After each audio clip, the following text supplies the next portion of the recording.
Bu oturumda Profesör Yasin Muhammed tebliğlerini sunacaklar ve Lütfi Sunar Bey de müzakere yapacak. Yasin Muhammed kendileri Suudi Arabistan'da Arap dili hocası. Arap dili üzerine çok sayıda kitabı ve çalışmaları bulunuyor. Özellikle Arapça eğitimi metotları üzerine ve aynı zamanda da fıtra yani bizim fıtrat dediğimiz Türkçe'de fıtrat dediğimiz fıtra, the Islamic concept of human nature, bu konuda bir çalışmaları bulunuyor. Kendi şimdi tebliğlerini arz etmelerini istirham ediyoruz. 20 dakika ha. تفضل. شكرا. Okay. بسم الله الرحمن الرحيم.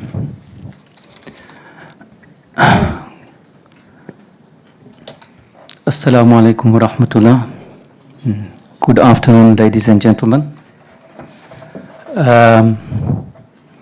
I must first of all thank the organizers for inviting me to present a paper here at this very special workshop of economists and students of economics.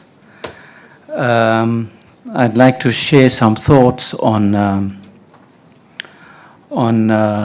the economic thought of Ibn Khaldun and Adam Smith. Ibn Khaldun is the North African 14th century sociologist. He's written the Muqaddimah, which is an extensive study of civilization. And Adam Smith is the European economist of the 18th century, and he has written an important work called The Wealth of Nations. I'm sorry I don't have a PowerPoint presentation, but I hope to be the power and the point. Now, Adam Smith, as you know, is regarded as the father of modern economics, and he is credited to have pioneered the idea of the division of labor. However, 4 centuries before Adam Smith, Ibn Khaldun already came up with an idea of the division of labor. We've had it in Imam Ghazali before him, but more developed in the case of Ibn Khaldun. And credit is not really given to Ibn Khaldun as a pioneer. And this paper, I'm not trying to prove the influence of Ibn Khaldun on Adam Smith, because Ibn Khaldun has written his Muqaddimah in the Arabic language, and Adam Smith wrote in the English language. So it's very difficult to prove direct influence. However, Adam Smith's work, The Wealth of Nations, was translated into Turkish during the Ottoman period, and it is possible that Adam Smith could have had access to some translation of the Turkish version into English. Now, my paper, I'm trying to show that the concept of division of labor in these two thinkers, it's fairly similar. However, of course, division of labor is very important for productivity. The key to productivity is division of labor.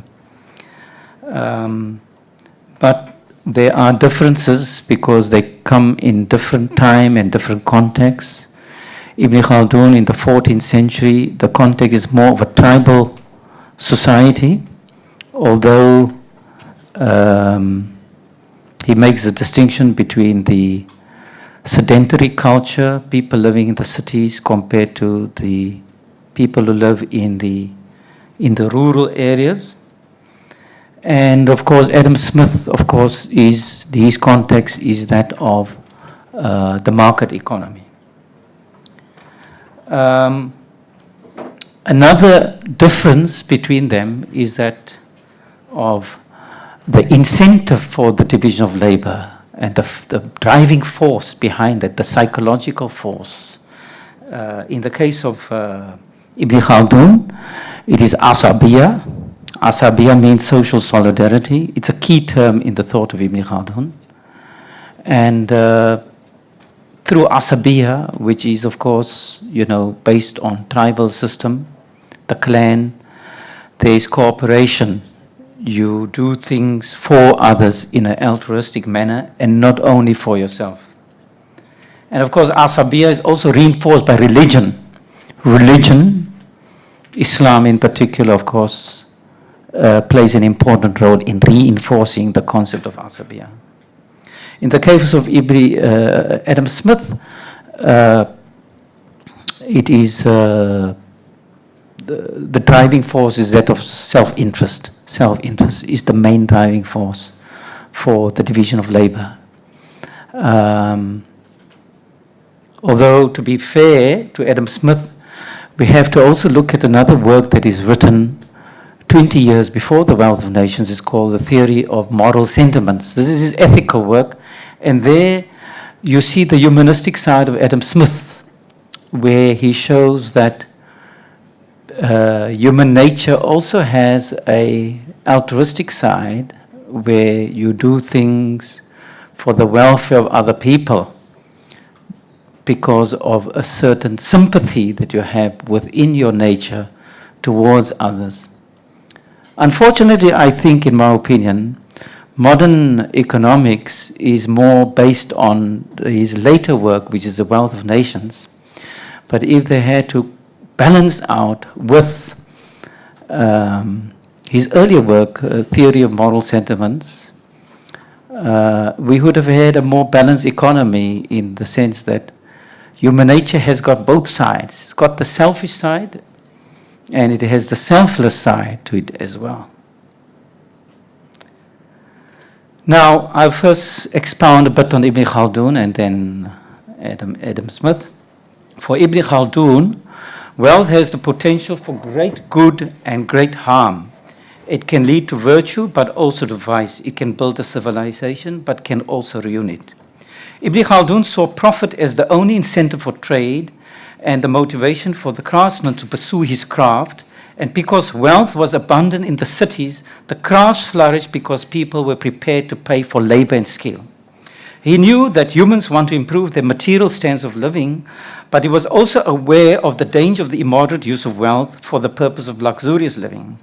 Excessive luxury inevitably weakens group solidarity, which is asabiya, marking the decline of civilization. The government also plays a role in the decline of the economy by imposing heavy taxes and interfering in trade. Although higher taxes help to fund the bureaucracy and the army, then only become necessary because of external threats to the state and the weakening of the social solidarity of the ruling elite.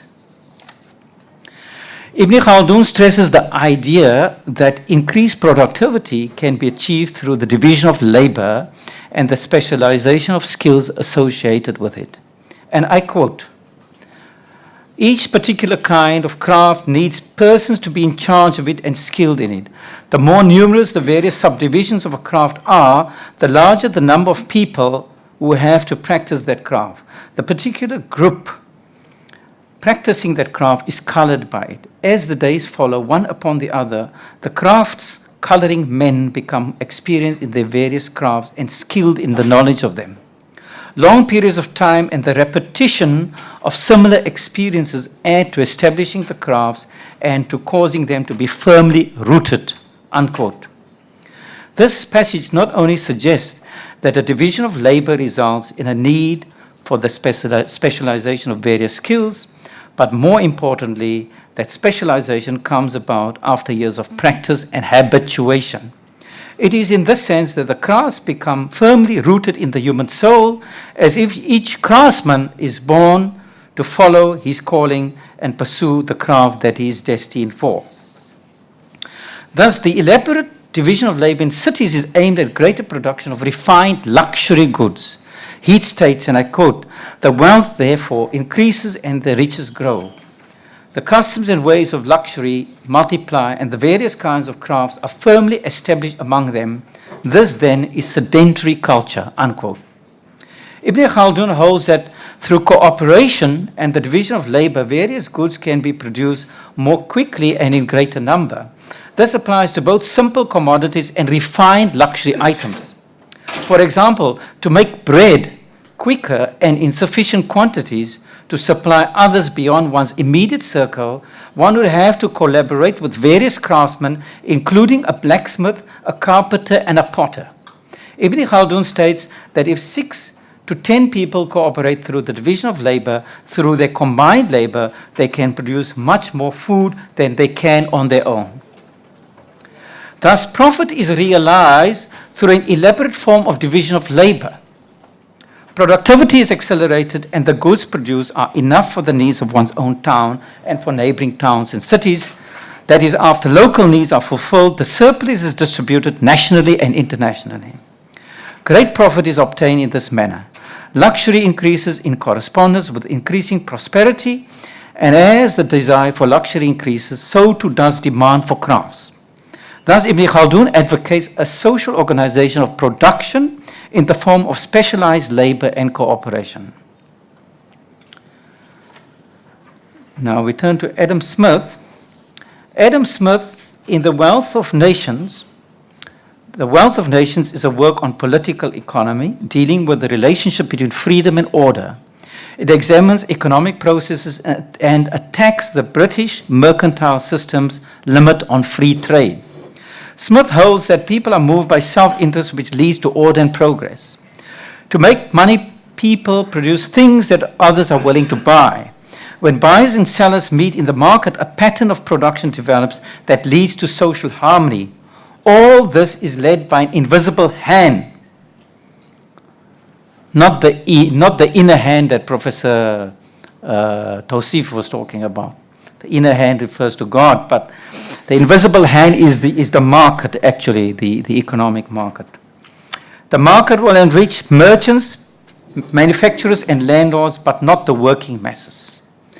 Thus, merchants and manufacturers have an advantage over workers whose wages are low and barely sufficient to maintain their families. Smith is aware of the consequences of the liberal economy, where the working masses cannot for long rise above the minimum level of survival. He states, and I quote, "A man must always live by his work, and his wages must at least be sufficient to maintain him. They must even upon most occasions be somewhat more, otherwise it would be impossible for him to bring up a family, and the race of such workmen could not last beyond the first generation." Unquote. Smith explains economic growth in terms of division of labor, which improves the dexterity of the worker, allows the worker to save the time needed to switch among divergent activities by focusing on only one activity, and puts the worker in the position to invent machines to facilitate his job.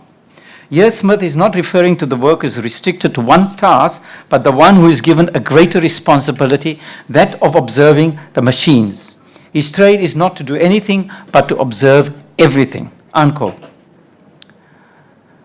Now, as I mentioned, there is also another dimension to Adam Smith, and that is the idea of sympathy. For Smith, people are driven by self-interest, but it is ironically this selfish inclination of human nature that leads people to cooperate to achieve material prosperity. And without them knowing or intending it, they help people in the lowest rank of society. This is made possible through the invisible hand. So through the invisible hand, the market balances out, and even the poor can benefit, according to Adam Smith. The free market creates a universal opulence which extends itself to the lowest ranks of the people. The poor benefit as no society can and I quote, no society can surely be flourishing and happy of which the far greater part of the members are poor and miserable. Okay. It is but equity besides that they who feed, clothe, and lodge the whole body of the people should have such a share of the produce of their own labor as to be themselves tolerably well fed, clothed, and lodged. So you find that for Adam Smith, the question is, how do we reconcile his idea of mutual sympathy, where you have a certain feeling for your fellow citizen, for the less fortunate, and the idea of self-interest? And that's a question I leave with you. And in the theory of moral sentiments, Smith is skeptical of material prosperity. Now, this is also interesting that Ibn Khaldun was also critical of luxury, and so was Adam Smith, because he feels that it causes the poor to feel socially alienated. And also, he regards wealth to be an illusion. Imagine, the founder of capitalism, the founder of modern capitalism regards wealth to be an illusion. And because he says, look, it is a necessary illusion because this is what makes people happy, to live in material comfort, and it what spurs them on towards labor and productivity. And through this labor and productivity, the poor also benefits in a certain way, although the benefit is minimal. So I have a table here where I've quoted Adam Smith on division of labor, where he said one man draws out the wire, another straightens it, a third cuts it, a fourth points it, a fifth grinds it at the top for receiving the head, etc., etc.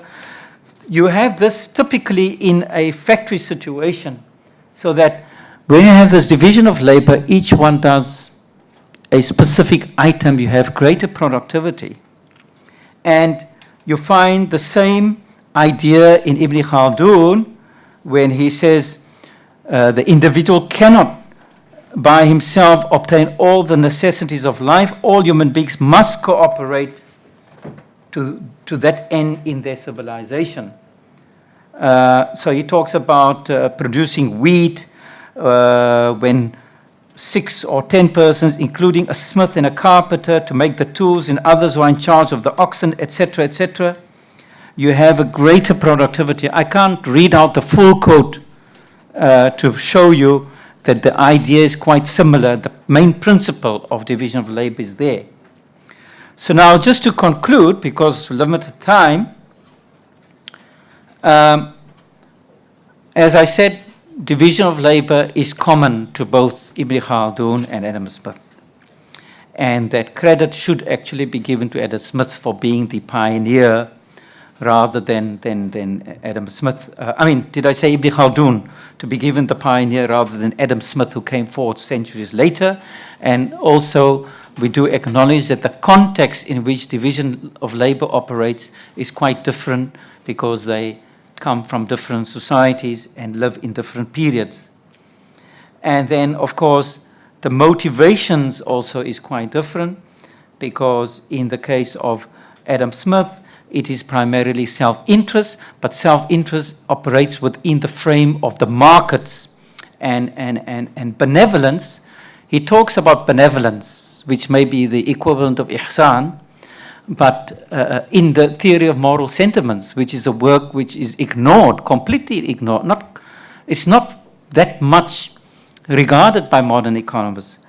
And but this benevolence is actually, I think that according to Adam Smith, this benevolence is more applicable to family. Within the family setting, with people that you are close and intimate with.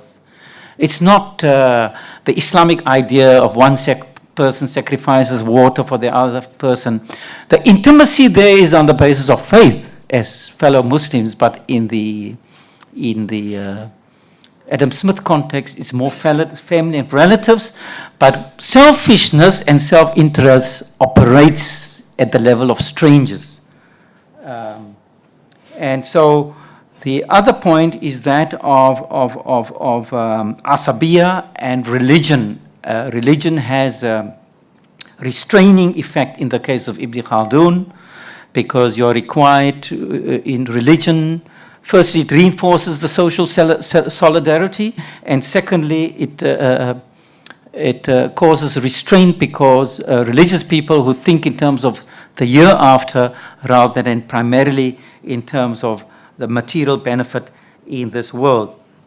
And then another common point is that the critique of luxury items, because in the case of Ibn Khaldun, or rather firstly in the case of Adam Smith, the luxury is incentive for work and labor, but it is in fact an illusion. It's a self-deception in the case of Adam Smith. But it's a necessary, the self-deception is a necessary driving force. But nevertheless, one ought to have some self-restraint. And then in Ibn Khaldun, luxury leads to laziness and immorality. It weakens the social solidarity of society, and that then sows the seed for the decline and destruction of the dynasty. Ibn Khaldun, in my opinion, is more pro-wealth. He's not against profit. He's a little bit different from Al-Ghazali. Al-Ghazali is more ascetic in his approach, focused much more on the year after, although Ibn Khaldun, as a Muslim as well, considers the year after, but his approach is more scientific. I haven't seen in the work of the Muqaddimah where Ibn Khaldun says, as in Imam al-Ghazali, if you make profit, you just make a little bit just for your bare needs.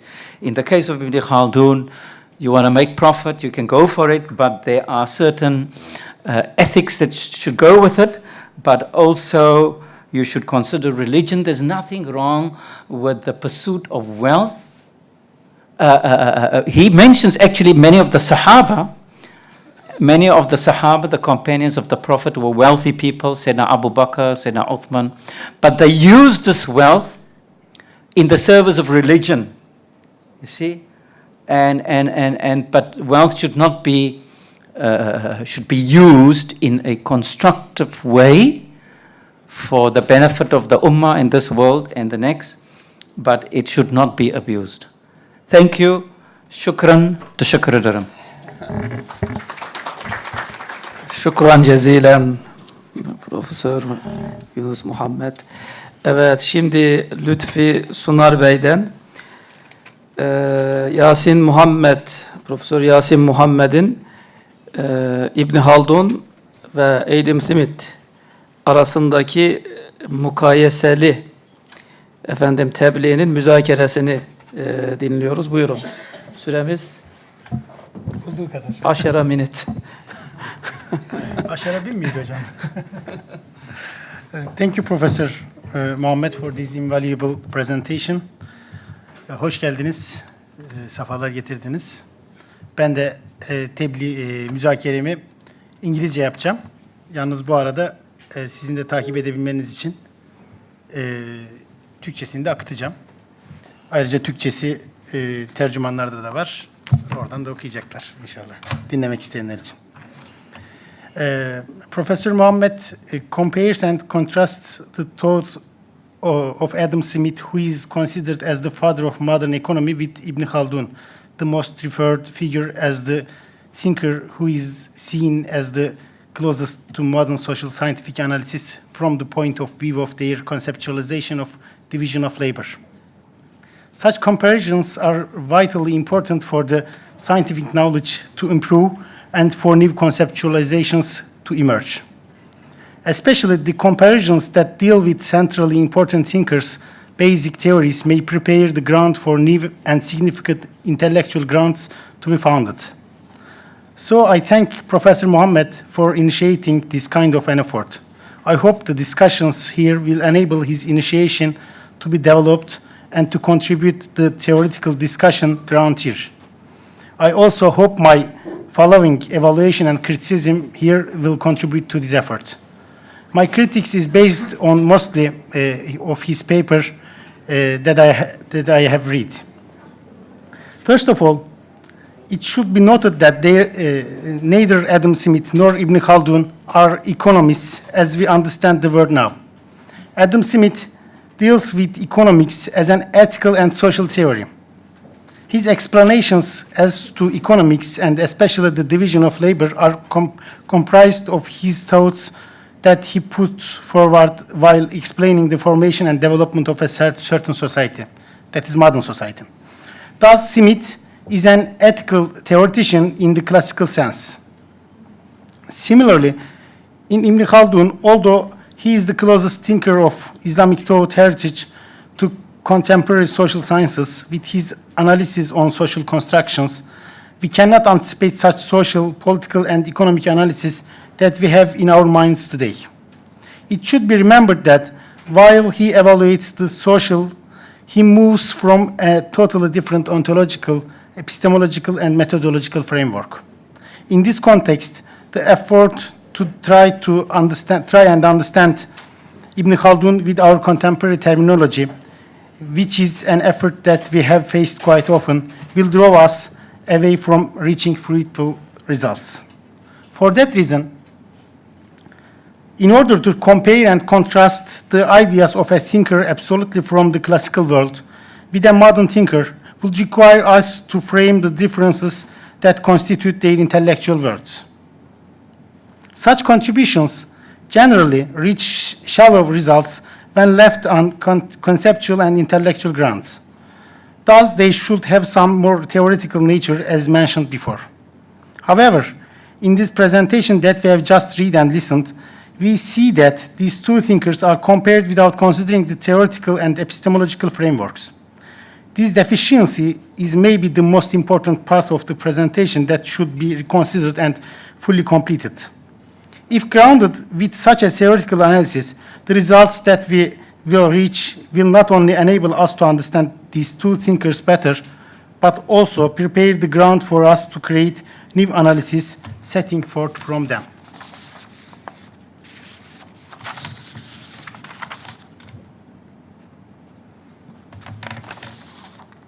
In fact, the concept and theory of division of labor is actually the basis of modern economic analysis. But at the same time, it has a central importance in modern social theory. Professor Mohammed makes a good initiation for an important theoretical contribution both to debates on labor and Islamic economics debates that are going in our contemporary day. The theory of division of labor would make a good contribution in determining the place of labor in production and in also designating the market relations. In social theory, it is important in explaining the modern society in a rational way. However, both in political economy and in moral and social theories, there lies a human understanding that gives the foundations to the idea of a contemporary division of labor. According to the theory that finds its basis in Hobbes' political theology and then is developed by Scottish moral theoreticians such as Hume, Ferguson, Stewart, man is a being that is constantly in an activity on earth in order to survive and satisfy his needs. Economical activities occur in the very basis of this fight for survival. Thus, the first and foremost activity that designates the existence of human is economical activities. And society is a compulsory association in order for the economical production to be maintained on a more effective basis. According to moral theoreticians, one of which is being Smith, people understand that when they produce a division of labor, they satisfy their needs faster, more effectively, and fruitfully, at which point they decide to live together and specialize on different crafts and lines of business. In this way, selfish desires and needs of humans are transformed into the very basic foundations of the society in the framework of division of labor. As clearly seen, division of labor constitutes the basics of the morality, society, and economy. Nevertheless, the understanding of human of Ibn Khaldun corresponds to different grounds. Ibn Khaldun understands human in relation to God and prophet, and does not follow an intellectual line simply considering his physical and biological needs. His understanding of man is shaped as a creature that tries to benefit from the God's will, which is a model that we see in classical Islamic thought. As Professor Muhammad asserts, he favors wealth accumulation, provided that it is not abused and that people thank God for their substance. He sees nothing wrong with personal material comfort, provided it serves religion and is not employed wastefully. For that reason, for him, for Professor Muhammad, division of labor is not a central theme as it is in Adam Smith. Division of labor is important in the society's operation, not in its formation, according to Ibn Khaldun. Professor Muhammad, along with mentioning these differences, does not analyze deep into the theoretical importance of this issue. As for me, when this presentation is turned into an article, these issues should be addressed in detail, and the theoretical foundations of the comparison in the article should be revealed. To express classical thinkers, such as Ibn Khaldun, in today's literature has always been an important problem in intellectual history. Sometimes the transmission of their concepts into today's vocabulary may create anachronical terms, anachronical results. Especially the use of certain concepts that are related to certain intellectual environments within different frames of thought does not only create a problem of translation, but also a problem of thought. Professor Muhammad, while translating Ibn Khaldun's Badawi Umran and Khadari Umran, he uses the concepts of primitive culture and civilized culture. In fact, this means reading Ibn Khaldun from the perspective of the concepts of Adam Smith and thus corrupting its authenticity. Because Adam Smith reads history from a progressive point of view, he shapes the development of societies within the framework of division of labor and specialization in quite a progressivist way. According to him, those societies in which division of labor has not developed are primitive societies that are confined to the first centuries of history. As division of labor improves, societies also improve humanity and become civilized. Nevertheless, Ibn Khaldun does not have such a kind of progressivist historical perspective. Thus, he does not give a progressivist historical mission to the division of labor. The place that he attributes to economic activity and thus division of labor is restricted with the cycle between rural and urban life that he observes in North Africa. So this is not actually about being civilized, thus is about an issue that is related to urbanization. Consequently, as it is seen in this small example, when the concepts that these two thinkers are excluded from their own original frame, they are detached from their original meaning, to a large extent, and are restricted. In such a situation, a comparison like the one we have seen here in this presentation loses its original significance. This issue of original significance is also related to the lack of uses of the original resources in the work. I am omitting this piece because of the time limit. Smith places economic cycle, market, and production into the heart of the social life, which has elevated him to being the founder of economics. While doing this, he makes a definition as to of human nature.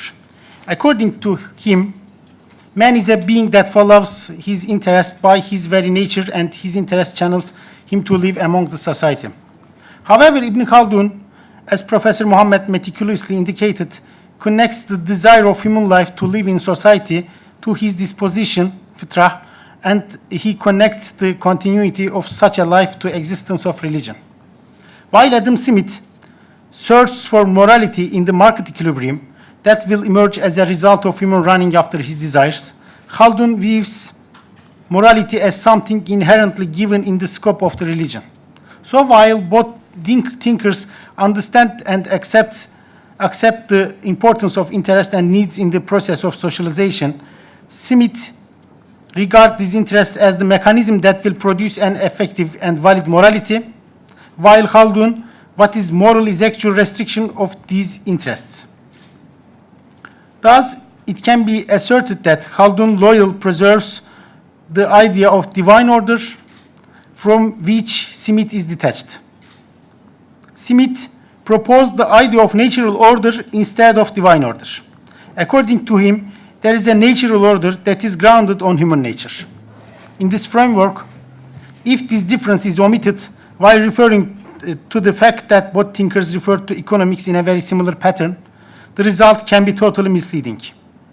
According to Ibn Khaldun, the harmony and order that Smith awaits as a result of conflicting interests of man will only be realized when they restrict their interest in the light of their religious preferences. Professor Muhammad, ignoring these basic differences, is of the opinion that, like Smith, Ibn Khaldun centralizes the importance of division of labor, and they have similar theories on these grounds. Thus, I recommend that this difference should be dealt with from a critical point of view. Smith brought natural order instead of divine order as the other Enlightenment philosophers. According to him, there is a natural order that is shaped in human nature. In this frame, the fact that they both use some similar attributions to economics may create very deceptive results in this difference goes unnoticed. Professor Muhammad, by trying to compare two thinkers in different eras and conditions, has made a significant contribution to this workshop. I thank him for this contribution. If the critiques above is taken into consideration and exerted on the text, the theoretical importance of this contribution will become invaluable, and maybe this will enable this text to prepare the necessary basic grounds for further studies. Thank you. Lütfi Sunar Bey'e teşekkür ediyorum. Haksızlık yapmayalım, diğer bütün konuşmacıları tanıttık. Lütfi Sunar Bey'i tanıtma imkanı olmadı. Kendileri lisansını İstanbul Bilgi Üniversitesi'nde tamamladılar. İstanbul Üniversitesi Sosyoloji bölümünde Max Weber ve Doğu toplumlarına yaklaşımı adlı teziyle doktorasını yaptılar. Halen İstanbul Üniversitesi Sosyoloji bölümünde öğretim üyesi olarak çalışmalarına devam ediyorlar. Tebliğinden, müzakeresinden Max Weber'in bazen olumlu etkileri olduğu da görülüyor yani. Teşekkür ediyoruz kendilerine. Ağzınıza sağlık. Şimdi Yasin Muhammed, do you want anything? Comment? Yeah, okay. Thank you, Professor Lutfi, for your comments, your very valuable comments. Yes, you know, Professor Lutfi mentioned that Ibn Khaldun is not an economist, nor is Adam Smith an economist, although Adam Smith had a great impact on modern economy. Adam Smith is essentially an ethicist, and that is why I have referred to his work, The Theory of Moral Sentiments, which brings out the ethical dimension. Professor Lutfi, in his critique, he refers to selfish desire in relation to Adam Smith, but ignores the humanistic side of Adam Smith, which is that of sympathy for fellow human beings. The altruistic side, which I think, to be fair to Adam Smith, we need to have a balanced view of the two dimensions.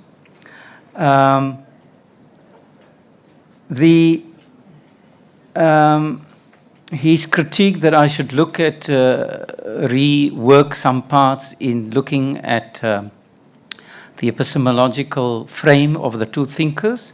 I appreciate that. I can rework and improve on the paper. Thank you for that. And with regard to the division of labor, of course, you know, Ibn Khaldun, not being an economist, division of labor for him was not just purely to look at economy for its own sake. But what I've tried to do is that to to extrapolate some economic ideas from Ibn Khaldun, which I think hasn't been done that much by previous researchers. But Professor Lutfi is correct when he says that the aim is actually not so much the economy, but more the society's operation, that it's more about society in Asabiya, and it's more about the rise and fall of dynasties, but the economy is central to the rise and fall of the dynasties, because when the economy flourishes, you have crafts. In other words, there's work and there's employment and there's wealth.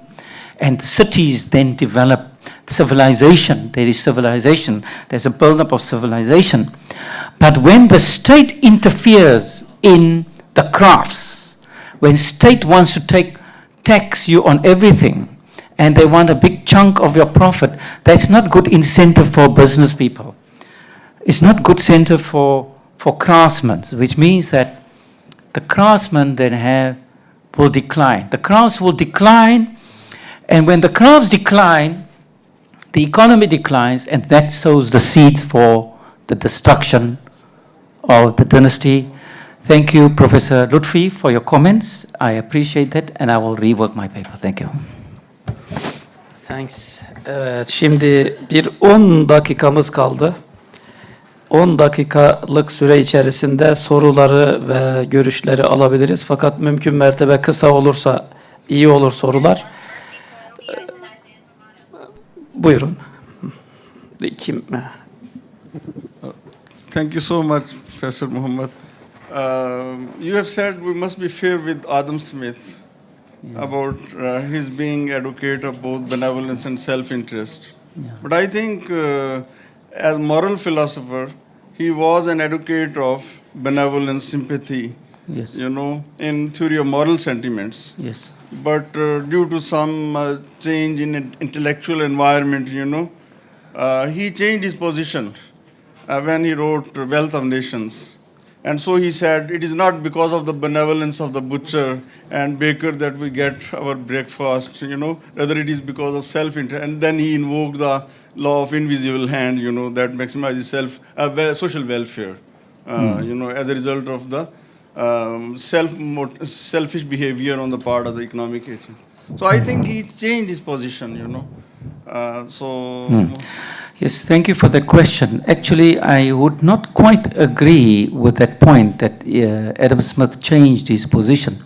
It doesn't mean that he wrote the theory of moral sentiments 20 years before the Wealth of Nations, and that he wrote a later work where he focused entirely on the basis of self-interest. That doesn't really mean that he changed his position. One can reconcile the view of sympathy in the theory of moral sentiments and the view of self-interest. Both works towards the welfare of the society, but the context is different. The reason why he doesn't talk about sympathy in the Wealth of Nations is not because he changed his ideas. It's because the context in which he wrote is for the market, where social relations, economic relations among strangers. But in the theory of moral sentiments, it's a pure work of ethics. He's not talking so much about the market, but more about relations with fellow human beings, especially relatives and close friends. So thank you very much, Mr. Chairman. So I really enjoyed listening both the presenter, Yasin Mohammed, and the discussant, Lutfi Sunar. Thank you very much. So I was thinking, I think in each period, era or age, there is always a central theme, a central question that dominates all the fields. So you may call it the zeitgeist or the soul of the time, etc. I think the central theme, the question at the time of Scottish Enlightenment was the following question. If everyone is free to do whatever he or she wants to do, is it good for the whole society? So from the perspective of religion, at the time of Christianity, for example, the clear answer is not yes, but the no. And what Adam Smith was trying to do at that time was trying to prove the opposite from a market economy perspective.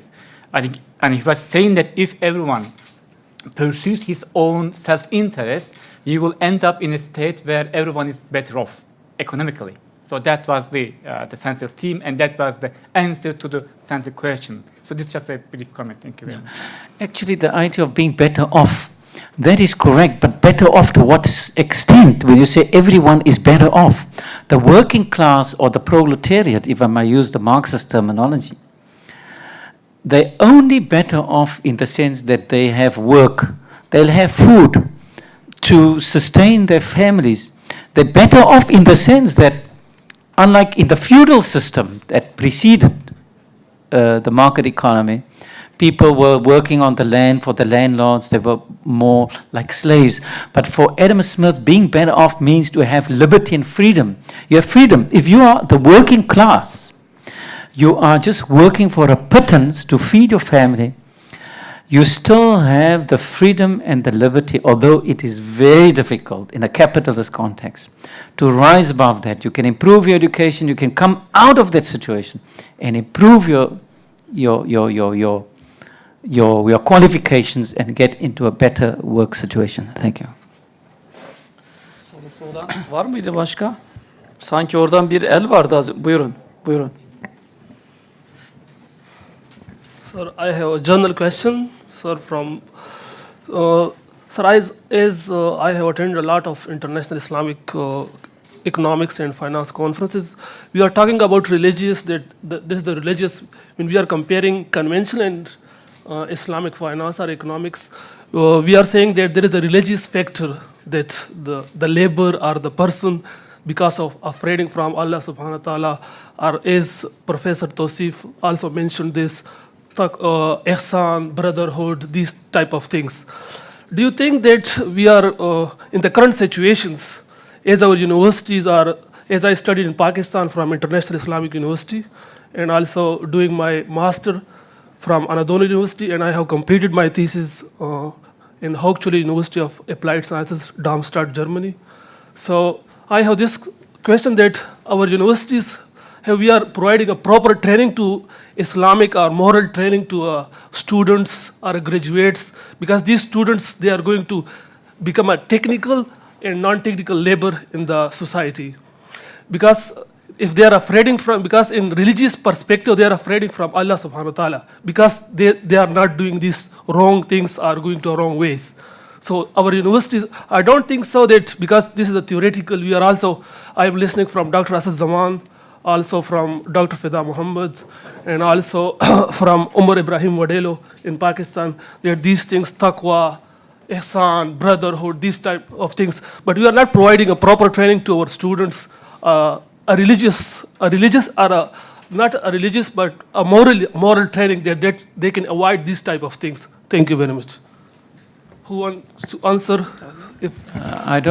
I'm not sure if I understood the question, but you know, if you look at Adam Smith, sir, the question is this: that yeah, okay. what do you think a graduate from current university, which is not trained according to the Islamic education or moral values, can they practice the same things that we are talking about Islamic economics or these type of things? Thank you very much. Yeah, I think that Muslim graduates from Western institutions trained in Western economics should try to familiarize themselves with the Islamic value system, so that they can try to integrate Islamic value systems within a modern context. Yeah. Conventional, because I'm a finance student, as a conventional, we have taught in Islamic University also as a business administration student, and also in Turkey and also in Germany. For example, if you are losing one... Question finished? Okay, sir. Thank you. Okay, thanks. Başka sorusu olan var mıydı? Buyurun.